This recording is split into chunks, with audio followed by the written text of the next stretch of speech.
Nakakulong sa Kuwait ang isang Pilipinang domestic worker na sangkot umano sa pagkamatay ng anak ng kanyang employer doon. Nakikipag-ugnayan na ang gobyerno ng Pilipinas sa gobyerno ng Kuwait tungkol dito. Nagpaabot ng pakikiramay ang Department of Migrant Workers sa pamilya ng bata. Bibigyan pa rin daw ng legal assistance ang Pinay. Sa ulat ng Arab Times, isinilid daw ng Pinay sa washing machine ang bata. Nadala pa raw ng mga magulang ang anak sa ospital pero namatay pa rin dahil sa mga tinamong sugat. Ayon sa ating gobyerno, iniimbestigahan pa ang kaso. Kaya limitado muna ang impormasyong maibabahagi nila.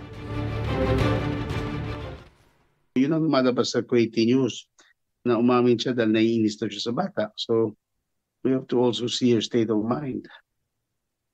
Kung ano yun, baka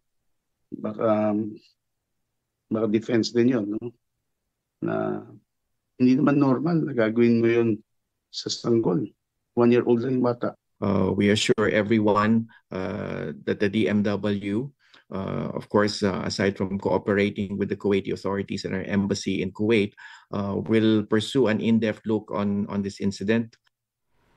Gusto mo bang mauna sa mga balita? Mag-subscribe na sa GMA Integrated News sa YouTube at tumutok sa unang balita.